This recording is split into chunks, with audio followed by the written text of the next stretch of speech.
औ आं जोंनि पार्टी राष्ट्रीय उलामा काउन्सिल दोलोनिफ्राय आं टिकेट लानानै दिनैहाय नैबेहाय नमिनेसन होनो क'क्राझार डिस्ट्रिक्ट डिसि अफिसाव होफैनाय जादों।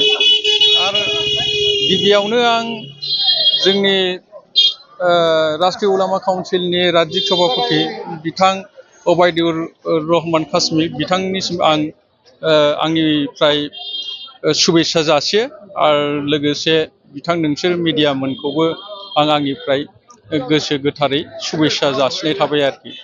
आं सानो जों नैबे राष्ट्रीय दल उलामा काउन्सिलनिफ्राय जे नैबे 5 नं परबतजरा समस्तियाव आं बिजाथि गेलेनो थांदों।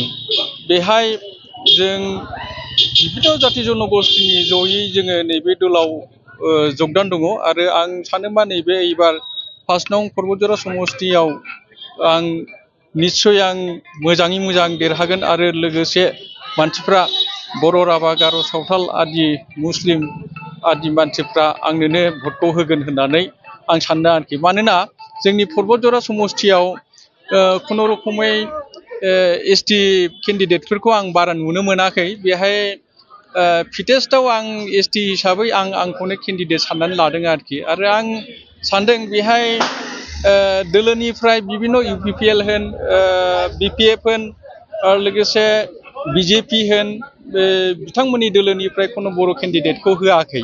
दा बेखायनो आं सानदों मा जोंनि बर' माहारिनि बा ट्राइबेल माहारिनि भटखौ आंनावनो आं मोनगोनखौ आं 100% आं गेरेन्टि होनो हायो जे आं मोजाङै मोजां भटखौ मोनगोन होननानै। आरो आं सानो मा आंनो नैबे 5 नं परबतजरायाव आं नैबे RUC दोलोनिफ्राय देरहागोनखौ आं 100% होननानै आं गेरेन्टि होनो हायो।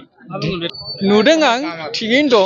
थारमाने बिभिन्न राजनितिक दोलोनि केन्डिडेटफ्रा बिभिन्न बिदिनो मुस्लिम माबा केन्डिडेट जाहैबाय नालाय बिथांमोना बिसोरनि मानसिखौ लानानै जयैनो फैदों। अबसे नंगौ नंनाया, होमबाबो बिसोरखौ ओरैनो बिसोरो माने एसे रांखान्थि लानानै फैनाय। आं सानो जे बिसोरो गोसोजों आरोखि बिसोरजों ज' दोलो दोलो फैफायाखै आरोखि। आरो बिसोरो गाबोन इलेक्सन समावनो आंजोंबो ओरैनो गासिबो बिसोरनि जोंनि मुस्लिम बिदा फंबायमोना आंजोंनो मोजां रोखोमै टार्म्सआव दं आरोखि। दा दिनै आं हरखाबै आरोखि समय मोनैयाव खालि नमिनेसनखौल' होफैनाय जाबाय। आरो नैबे आं नमिनेसन होखांनानैनो आं दोलै बोलै आरोखि मेल मिटिङै आं रायजोफोरखौ आं खाथियाव लाबोगोन आरोखि।